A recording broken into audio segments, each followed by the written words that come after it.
Welcome to our channel. నమస్కారం. అమరావతి నగర నిర్మాణం శరవేగంగా జరుగుతున్న వేళ, ప్రపంచం అంతా అమరావతిని ప్రశస్తున్న వేళ, చంద్రబాబు నాయుడు గారు దగ్గరుండి 24 గంటలు పర్యవేక్షిస్తూ శరవేగంగా అమరావతిని రూపుదిద్దుతున్న వేళ, జగన్మోహన్ రెడ్డి తదుపరి వ్యూహం ఎలా ఉండే అవకాశం ఉంది, ఏం చేయబోతున్నాడు తెలుసుకునే ప్రయత్నం చేద్దాం. విశ్లేషణ టైం అంతా పడుతున్నారు సీనియర్ జర్నలిస్ట్ సత్యమూర్తి గారు. వారిని మరిన్ని విశేషాలు తెలుసుకుందాం. నమస్తే సార్. నమస్కారం అండి. అమరావతి అద్భుతంగా వెలుగొందుతూ ఉంది, ప్రపంచం అంతా కీర్తిస్తూ ఉంది. నిన్న స్టీల్ బ్రిడ్జ్లు ఓపెన్ అయినాయి, seed access road E3 open అయింది. ఎమ్మెల్యే ఎంపీ ఎమ్మెల్సీ క్వార్టర్లో సిఐడిని జీఏడీకి అప్పచెప్పింది. ఇన్ని కార్యక్రమాలు అద్భుతంగా జరుగుతూ ఉన్నాయి. జగన్మోహన్ రెడ్డి భవిష్యత్తు కుట్రలో ఎలా ఉండే అవకాశం ఉంది, ఎట్లా చూస్తారు? జగన్మోహన్ రెడ్డి కుట్రలు ఊహించటం కష్టం. ఎందుకు కష్టం అంటే, ఒక రాజకీయ నాయకుడి వ్యూహం అయితే నేను చెప్పగలుగుతా. మీరు ఏ రాజకీయ నాయకుడి పేరైనా చెప్పండి, ఒక ఆంధ్ర తెలంగాణ కాదు, దేశంలో మీరు ఏ రాజకీయ నాయకుడు ఎటువంటి వ్యూహం వేస్తాడు అంటే నేను చెప్పగలుగుతా. ఒక అంచనా వేయగలం, ఒక అంచనా వేయగలం, ఇట్లా నెక్స్ట్ ఇట్లా చేయగలుగుతాడు అని నేను చెప్పగలుగుతా. అది దాదాపుగా కరెక్ట్ అవటానికి అవకాశం ఉంటుంది, because of my journalistic experience. Jaganmohan Reddy ఏం చేస్తాడు అంటే, మామూలు రాజకీయ నాయకుడు కాదు కదా ఈ జగన్మోహన్ రెడ్డి. ఇప్పుడు మీరు సీడ్ యాక్సెస్ రోడ్డు మధ్యలో 10 సెంట్లు, 20 సెంట్లు, 30 సెంట్ల రైతులని అడ్డం వేసి ఆపాలి అన్న క్రిమినల్ బ్రెయిన్ ఎవరికి ఉండగలుగుతుంది? జగన్ రెడ్డి లాంటికే. మామూలు ఫక్తు రాజకీయ నాయకుడికి అటువంటి ఐడియాలు రావు. సార్, ముఖ్యమంత్రిగా 5 సంవత్సరాలు పనిచేశాడు కదా, ప్రభుత్వం తలుచుకుంటే ఆ ఎకరం 2 ఎకరాలు తీసుకోవడం పెద్ద కష్టం కాదని తెలిసినా కూడా ఆ రైతుల్ని నమ్మించి మోసం చేశాడంటారా, తాత్కాలికంగా అడ్డం వేయగలిగాం అనుకున్నాడంటారా? అంటే ఇక్కడ జగన్మోహన్ రెడ్డి ఏ వ్యూహం వేసినా అది డబుల్ ఎడ్జ్డ్ బ్లేడ్ లాగా ఉంటుంది. ఇప్పుడు ప్రభుత్వము వాళ్ళని బలవంతంగా ఖాళీ చేయించి స్వాధీనం చేసుకోవాలి అనేది జగన్మోహన్ రెడ్డి ఇంటెన్షన్. దాని జోలికి చంద్రబాబు నాయుడు వెళ్ళాల. దాంతో కొన్ని రోజులు జగన్మోహన్ రెడ్డి ఆశ్చర్యపోయి ఆగిపోయాడు. ఏం చేయాలో అర్థం కాల. మొదటి నుంచి జగన్మోహన్ రెడ్డి వాదన ఏంటి అంటే, బలవంతంగా రైతుల భూములు లాక్కుంటున్నారు అనే స్టాండ్ తీసుకొని ఆ స్టాండ్కి అనుగుణంగా పావులు గదిపాడు. అయితే జగన్మోహన్ రెడ్డి స్టాండ్ని గ్రహించి, ఇతని ఉద్దేశాలని గ్రహించిన చంద్రబాబు నాయుడు ఏం చేశాడంటే, బలవంతంగా ఏ రైతు దగ్గర నుంచి తీసుకోవద్దు అని స్ట్రిక్ట్ ఇన్స్ట్రక్షన్స్ ఇచ్చేసాడు ఆఫీసర్లందరికీ. దాంతో మీరు ఇస్తే తీసుకుంటాం, లేకపోతే లేదు అనే వైఖరిలో మొత్తం ఆఫీసర్లందరూ వచ్చేసారు. ఎక్కడెక్కడైతే రైతులు ఇచ్చారో మొత్తం ఓవరాల్గా మాస్టర్ ప్లాన్ వేసుకున్నారు. ఈ మాస్టర్ ప్లాన్లో ఈ ప్రాజెక్టు ఇంప్లిమెంట్ చేయాలి, ఈ part of the project implement చేయాలి, ఏమన్నా అబ్జెక్షన్స్ ఉన్నాయా, ఏం లేవు, ఇక్కడ మొదలు పెడదాం అని అట్లా పీస్ బై పీస్ సెలెక్ట్ చేసుకుంటూ వచ్చారు. ఇప్పుడు సీడ్ యాక్సెస్ రోడ్డు ఉంది, మధ్యలో అడ్డంకులు వచ్చినాయి, హడ్డిల్స్ వచ్చినాయి. ఓకే, ఆ అడ్డంకులు వదిలేయండి, ఆ రైతుల్ని మీరు అడగమాకండి, ఆ రైతుల్ని మీరు బలవంత పెట్టమాకండి, మీకు ఎక్కడైతే క్లియరెన్స్ ఉన్నదో అక్కడ మీరు రోడ్లు వేసుకుంటూ పోండి అని చెప్పాడు ఆయన. ఇది అసలు ట్రమండ్రస్గా వర్కౌట్ అయింది. జగన్మోహన్ రెడ్డికి ఫర్దర్ స్టెప్ ఎట్లా వేయాలో అర్థం కాలేదు. ఈ లోపల జగన్మోహన్ రెడ్డి ముఖ్యమంత్రి అయిన తర్వాత ఆ రైతులలో ఒక రకమైన, ఎవరైతే ల్యాండ్స్ ఇవ్వలేదో, పూలింగ్లో ల్యాండ్స్ ఇవ్వని రైతులకి ఒక రకమైన ఆందోళన మొదలైంది. ఏం ఆందోళన మొదలైంది? భూములు ఇచ్చిన రైతులకి కౌలు వస్తున్నాయి, వాళ్ళ మీద వాళ్ళు కోర్టుకు వెళ్తే కోర్టు ట్రైపార్టైట్ అగ్రిమెంట్, ఇది రైతులకి, సిఆర్డిఏకి, రాష్ట్ర ప్రభుత్వానికి మధ్యనున్న ఒప్పందము, ఈ ఒప్పందాన్ని ఏకపక్షంగా ఎవడు క్యాన్సిల్ చెయ్యలేడు అని తీర్పు వచ్చేసింది. అప్పటి జగన్మోహన్ రెడ్డి ప్రభుత్వం సుప్రీంకోర్టు దాకా వెళ్ళినా ఇదే రిజల్ట్ వచ్చింది. అంటే అమరావతి రాజధాని కోసం భూములిచ్చిన రైతులకి, రైతుల భవిష్యత్తుకి గ్యారంటీ ఉన్నది. మరి మనం ఇవ్వలేం కదా, మన పరిస్థితి ఏంటి అన్న ఆలోచన వచ్చింది.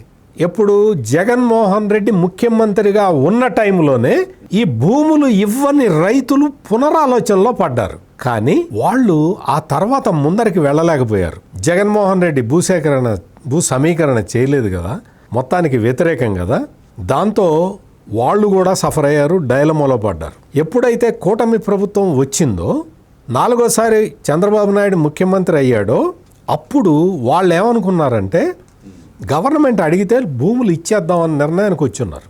రోజులు గడుస్తున్నాయి, గవర్నమెంట్ అడగట్ల. మధ్యలో కొంత కన్ఫ్యూజన్ వచ్చింది. భూములు ఇవ్వని రైతుల ఆ స్థలాలలో ఈ వీళ్ళకి రిటర్నబుల్ ఫ్లాట్స్ ఇస్తున్నట్టుగా కొన్ని ఇవి వచ్చినాయి, ప్రచారం జరిగింది.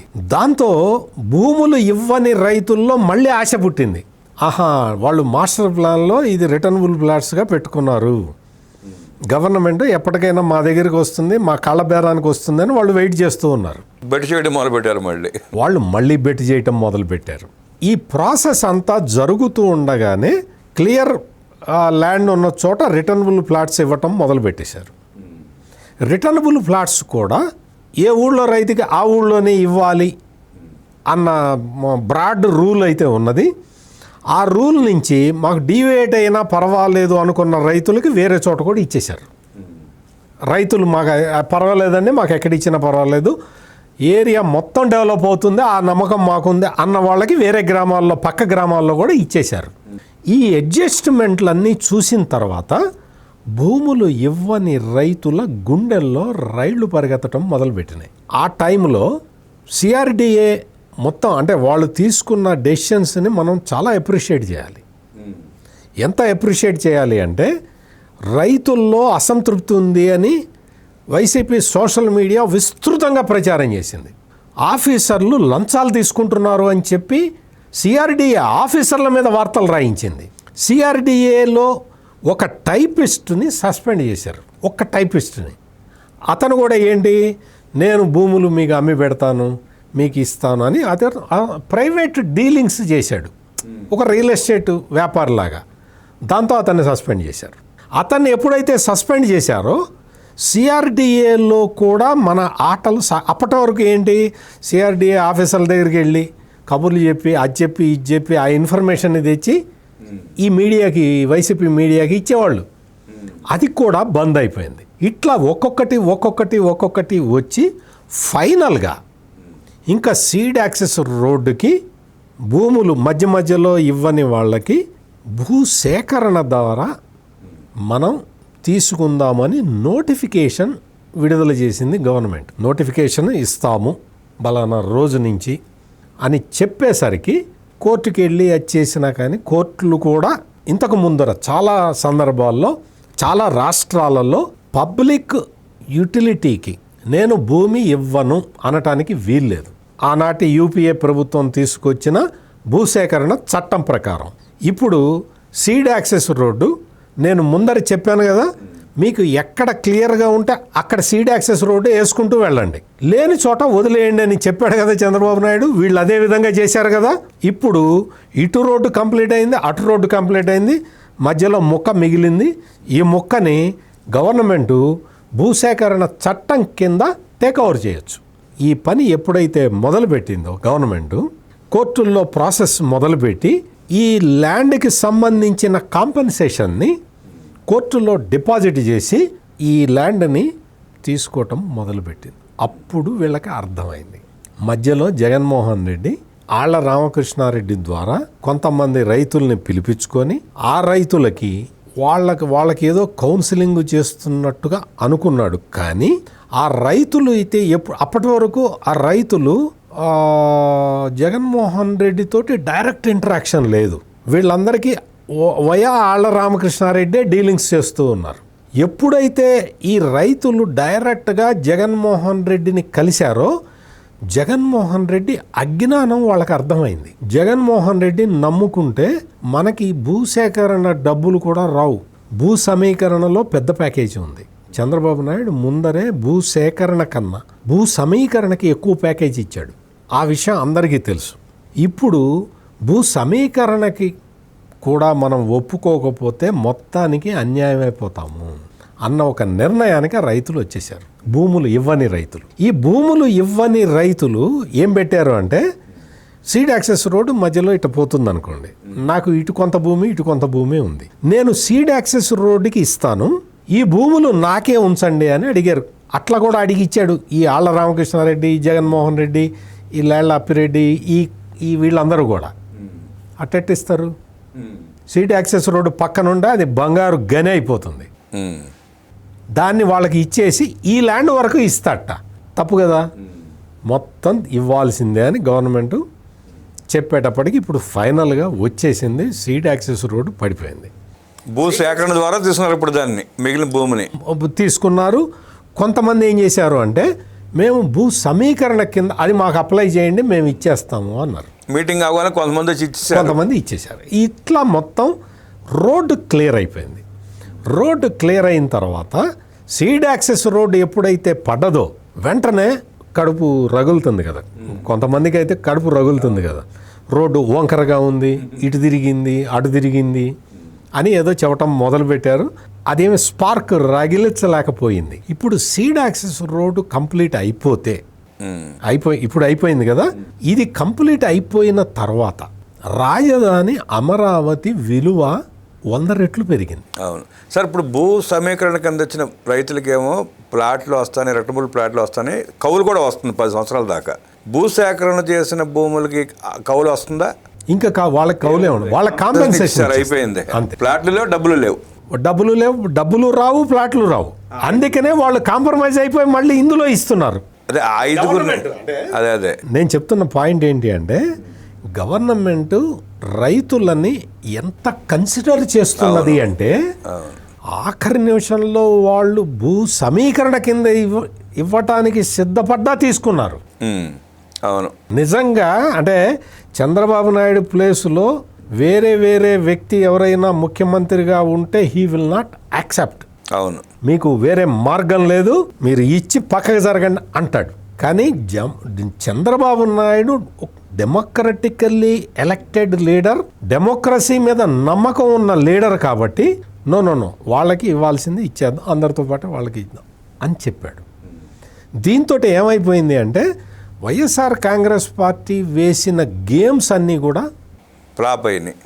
జగన్మోహన్ రెడ్డి అధికారంలో ఉండగానే మాస్టర్ ప్లాన్ మొత్తాన్ని చెడగొట్టడానికి R5 జోన్ తీసుకొచ్చాడు.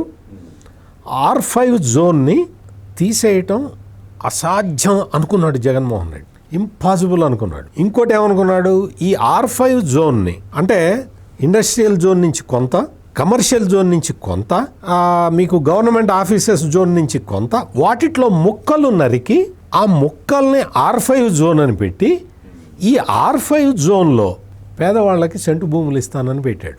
ఎంత అంటే మామూలు రాజకీయ నాయకుడు అయితే చేయలేడు. ఒక క్రిమినల్ బుర్ర ఉన్న రాజకీయ నాయకుడు మాత్రమే ఇటువంటి పనులు చేయగలుగుతాడు. అంటే రాజధానిలో సెంటు భూమి పేరుతో పేదలకు ఇస్తానన్న వంకతో గంజాయి బ్యాచ్ని అక్కడ పోగు చేసి కుట్ర చేసే ప్రయత్నం చేశాడు. మీకు మొత్తం వాళ్ళందరూ ఎక్కడ వాళ్ళు, కడప, పులివెందుల, పల్నాడు జిల్లా మాచర్ల ఆ ఏరియా నుంచి వచ్చిన వాళ్ళకి సెంటు భూమి అన్నాడు. విజయవాడ నుంచి వచ్చిన వాళ్ళకి సెంటు భూమి ఇక్కడ అన్నాడు. ఏ జిల్లాలో వాడికి ఆ జిల్లాలో వాళ్ళ సెంటు భూమి, నీ ఇష్టం వచ్చిన చోట తీసుకొచ్చి నేను ఇస్తాను ఎట్లా అంటావు అన్నాడు. అని ఈ పేదవాళ్ళకి వ్యతిరేకంగా తెలుగుదేశం పనిచేస్తుందా అని చెప్తున్నాడు. వీళ్ళు పేదవాళ్ళు ఎందుకు అవుతారు, నీ మనుషులు. అంటే ఇటువంటి కార్యక్రమాలు చేసి R5 జోన్ అనే ఒక బ్రహ్మ పదార్థాన్ని సృష్టించి అమరావతిని సంపూర్ణంగా నాశనం చేయాలి అని ప్లాన్ చేసిన జగన్మోహన్ రెడ్డి ప్లాన్లకి అత్యంత తెలివిగల నాయకుడు కాబట్టి చంద్రబాబు నాయుడు చెక్కు పెట్టగలిగాడు. R5 జోన్ అనేది ఇప్పుడు లేదు. సీడ్ యాక్సెస్ రోడ్డు వచ్చేసింది. భవనాలు ఒక్కొక్కటి ఇనాగరేషన్ జరుపుకుంటున్నాయి. మొత్తం ఇప్పుడు లేటెస్ట్ ఏంటో తెలుసా, లేటెస్ట్ ఈ పేరుని నానే అంటున్నాడు. రేపు 3 రోజులు ప్రత్యేక అసెంబ్లీ సమావేశాలు పెట్టారు కదా, అసెంబ్లీ కౌన్సిల్ సమావేశాలు పెట్టారు కదా, ఈ సమావేశాల లోపు ఎమ్మెల్యేలకి ఎమ్మెల్సీలకి ఆ క్వార్టర్స్ ఇచ్చి అక్కడి నుంచి వాళ్ళు వస్తారా అసెంబ్లీకి అని అడుగుతున్నాడు. నీకెందుకు ఓడిపోయినట్టుకి ఎందుకే నీకు వాళ్ళు ఎక్కడి నుంచి వస్తారో వీళ్ళు ఎప్పుడు ఇస్తారో. ఇప్పుడు జిఏడికి కేటాయించింది సిఆర్డిఏ, ఇచ్చేసింది, హ్యాండ్ ఓవర్ చేసింది. ఎంత ప్రాసెస్ ఉంటుంది? జిఏడి వాళ్ళు ప్రాసెస్ చేసి వాళ్ళు స్పీకర్కి చెప్పి స్పీకర్ పర్మిషన్ తీసుకొని ఇవన్నీ జరిగిన తర్వాత కేటాయిస్తారు. ఆల్ఫాబెటికల్గా ఏదో కేటాయించుకుంటూ వస్తారు. ఏదో వాళ్ళ పద్ధతిలో వాళ్ళు కేటాయిస్తారండి. మీకేంటి నొప్పి? అంటే నొప్పి ఏంటంటే ప్రతిపక్ష నాయకుడు హోదా ఇవ్వలేదు, కనీసం మాకు అపార్ట్మెంట్ అన్న మా ఎమ్మెల్యేకి ఇస్తారా లేదా జగన్మోహన్ రెడ్డి గారి ఉద్దేశం అయి ఉంటుంది సార్. ఇప్పుడు ఈ జగన్మోహన్ రెడ్డికి పక్కనే ఉంది కదా తాడేపల్లి ప్యాలెస్ ఉంది కదా, ఆయనకి ఎందుకు?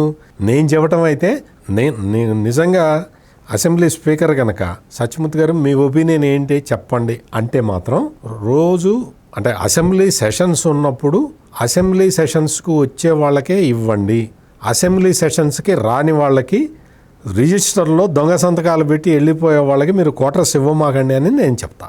కౌన్సిల్ మెంబర్లు వస్తారు కదా, వాళ్ళకి ఇవ్వండి, వాళ్ళు రెగ్యులర్గా వస్తున్నారు. వాస్తవం కూడా అదేగా. అట్లా చేయాలి. ఇక్కడ మనం ఆ బిల్డింగ్లు వచ్చినాయి. సిఆర్డిఏ బిల్డింగ్ని ఇనాగరేట్ చేసిన రోజే వైసీపీ వాళ్ళందరూ కళ్ళల్లో నిప్పులు పోసుకున్నారు. నిప్పులు పోసుకొని దాని మీద ఎంత దుష్ప్రచారం చేశారు అంటే ఇక్కడ ఎవరు లేరు, ఎవరు రావట్లేదు, ఎవరూ పట్టించుకోవట్లేదు, ఎవరు అసలు సెక్యూరిటీనే లేదు అని ప్రచారం చేశారు. అవును, ప్రచారం అక్కడ నీకు అక్కడికి వెళ్ళంగానే లోపలికి వెళ్ళంగానే కూర్చోబెట్టి కాఫీ ఇస్తారు, పని చేస్తారు. నీకు ఫెసిలిటీస్ ఉన్న చోట ఫెసిలిటీస్ను వాడుకునే మనకు కొంత నాలెడ్జ్ ఉండాలి. అవును, ఆ ఫెసిలిటీని చెడగొడదామన్న ఉద్దేశం ఉన్నవాడు లీడర్ ఎట్లవుతాడు? అందుకని ఈ అమరావతికి సంబంధించి ఈ సీడ్ యాక్సెస్ రోడ్డు కంప్లీట్ కావటం, కొన్ని భవనాలు హ్యాండ్ ఓవర్ జిఏడికి హ్యాండ్ ఓవర్ చేయటం, ఈ ఎమ్మెల్యే ఎమ్మెల్సీ క్వార్టర్స్, ఇంకొక 2-3 నెలల్లో జడ్జికి క్వార్టర్లు క్లియర్ అయిపోతాయి, రెడీ అయిపోతాయి. ఆ తర్వాత ఈ లోపల మీకు ఐకానిక్ టవర్స్ కానీ అవి భారీ ఎత్తున చాలా వేగంగా నడుస్తూ ఉన్నాయి. విచిత్రం ఏంటి అంటే ఈ జగన్మోహన్ రెడ్డి అండ్ కంపెనీ వాళ్ళు ఏమనుకున్నారంటే అమరావతి పోలవరం నిర్మాణాలు వర్షాకాలం రాగానే ఆగిపోతాయి అనుకున్నారు. అవును, ఇక్కడ కొత్త లేటెస్ట్ టెక్నాలజీస్ ఉపయోగించి వర్షాకాలం కూడా ఎక్కడ నిర్మాణాలు గోదావరికి ఫ్లడ్ వస్తుంటేనే పోలవరం కన్స్ట్రక్షన్ ఆగట్లా. ఫ్లడ్ వస్తుంది, విపరీతమైన ఫ్లడ్ వస్తున్నది. అంత ఫ్లడ్ వస్తున్నా కానీ గ్యాప్ 1 గ్యాప్ 2 ఈసీఆర్ మొత్తం గ్యాప్ 1 గ్యాప్ 2 చేసేస్తూనే ఉన్నారు, వర్క్ నడుస్తూనే ఉన్నది. అవును, అందుకని మీరు జగన్మోహన్ రెడ్డి చేస్తున్న ఈ విధ్వంసాన్ని, రాజధానికి సంబంధించిన ఈ విధ్వంసాన్ని ఎట్లా ఎదుర్కోవాలో తెలిసిన వ్యక్తి ముఖ్యమంత్రిగా ఉండటం వల్ల ఎన్ని ప్లాన్లు వేసినా ఇక అమరావతి ఆగే అవకాశం లేదు. అమరావతిని మేము వస్తే మారుస్తాము, నువ్వు వచ్చేది ఎప్పుడో, నువ్వు ఎట మారుస్తావో అందరూ చూస్తారు. అంటే 5 సంవత్సరాలు ముఖ్యమంత్రిగా ఉండి మార్చలేనాడు, మళ్ళీ కొత్తగా వస్తే మాత్రం ఎలా మార్చగలుగుతాడు? అసలు ఇది కుదిరే పని కాదు. ఇందాక ఎవరో అంటున్నారు ఈ జగన్మోహన్ రెడ్డి ప్రధానమంత్రి అయినా కుదిరే పని కాదు. అది ఉభయ సభలో అఫీషియల్గా ఆమోదించిన మళ్ళీ రాజముద్ర పడింది, అయిపోయి. ఇప్పుడు మీకు అది రాజ్యాంగ సవరణ. రాజ్యాంగ 2/3 మెజారిటీ ఉండాలి, ఉంటే తప్ప నువ్వు యూ కెనాట్ చేంజ్ దట్. మీకు రాజ్యాంగంలో ఆ పొందుపరిచిన అంశాలను సవరణ చేయాలి అంటే 2/3 ఉండాలి అన్న జ్ఞానం కూడా లేకుండా మేము రాగానే మారుస్తాం. అసెంబ్లీ తీర్మానం వల్ల ఏర్పాటైనది అసెంబ్లీ తీర్మానం చేస్తే మారదా అని ఆ బొత్స సత్యనారాయణ ధర్మాన ప్రసాదరావు అడుగుతున్నారు. ఏం మీ సీనియారిటీ ఏంటి, మీరేంటి, మీ బ్రెయిన్ని తీసి లాకర్లో పెట్టి వచ్చారా? ఏదో గాలివాటంగా సీనియారిటీ వచ్చింది కానీ వాళ్ళకి ఏం తెలిసిన అవగాహన ఏముంది. అందుకని అమరావతి మీద జగన్మోహన్ రెడ్డి ఏ కుట్ర చేసినా ఎదుర్కోవటానికి చంద్రబాబు నాయుడు సిద్ధంగా ఉన్నాడు. కాబట్టి ఇంకా వీళ్ళు కుట్రలు అనటం వేస్ట్. అంటే అమరావతిపై కుట్రలు పన్నే అవకాశం లేదు కాబట్టి రాష్ట్రం పడి రకరకాల కుట్రలు చేసే ప్రయత్నం చేస్తున్నాడు. ఇంకా మరికి వాళ్ళ అలవాటు అదే కదా, ఆ అలవాటు ప్రకారం చేసుకుంటూ పోతూ ఉన్నారు. But we have to appreciate the people of Andhra Pradesh. ఎందుకు అంటే మీకు ఎక్కడా కూడా గతంలో జగన్మోహన్ రెడ్డి అబద్ధాలు చెప్పటం వల్ల మేము మోసపోయాము అన్న క్లియర్ కట్ ఐడియాలో ప్రజలందరూ ఉన్నారు. వాళ్ళు ఆ విషయాల్ని పదే చర్చించుకుంటున్నారు. కాబట్టి ఈ రోజున జగన్మోహన్ రెడ్డి ఆడే నాటకాలకి వాళ్ళు బలి కావట్లేదు, బలి కావటానికి సిద్ధంగా లేరు. మీరు అడగచ్చు ఎవరన్నా మరి వీళ్ళందరూ జనం వస్తున్నారు కదా అని. 30 కార్లు వేసుకెళ్తే మీకు నాకు కూడా అంతకన్నా ఎక్కువ మంది జనం వస్తారు. అవును, డబ్బులు పెడితే వస్తారు కదండి, ఏమో సహజంగా. ఇప్పుడు వాళ్ళు వస్తారు. ఏ ఊళ్ళో అయినా పని లేని వాళ్ళు 100 మంది ఉంటారు. ఏ ఊరు తీసుకున్నా ఆ పని లేని 100 మందిని సేకరిస్తే ఒక 5,000 మంది కావటం, 10,000 మంది కావటం పెద్ద విషయమేం కాదు. అందుకని జనం వస్తున్నారు, జనం వస్తున్నారు, జనం వస్తున్నారు అనే. మీకు ఇంకో విషయం చెప్పమంటారా? నిజంగా జనం వస్తే ఈ సాక్షి ఛానల్ వాళ్ళు ఇంత ప్రచారం చేసుకోవటం అవసరమా? అవసరం. మిగతా మీడియానే ప్రచారం చేస్తుంది. నిజంగా జనం వస్తే నువ్వు జన ప్రభంజనం అని వార్తలు రాసుకోవాల్సిన అవసరం ఉన్నదా? నీకు ఆ అవసరం పడుతున్నది అంటేనే దాని అర్థం నీకు జనం రావటం లేదు అని. అమరావతి నగర నిర్మాణం అత్యంత అద్భుతంగా వేగంగా జరుగుతోందని, జగన్మోహన్ రెడ్డి పనిన కుట్రలో సాగక అతనికి ఏం చేయాలో అర్థం కాక అమరావతి వైపు చూడటం మానేసి రాష్ట్రం మీద పడి అరాచకాలు సృష్టించే ప్రయత్నం చేస్తున్నాడని ప్రజలు జాగ్రత్తగా ఉండి ఆ పార్టీని బహిష్కరిస్తే తప్ప ఈ రాష్ట్రానికి మంచి జరగదు అంటూ విశ్లేషించిన సత్యమూర్తి గారికి ధన్యవాదాలు తెలియజేస్తూ నమస్కారం.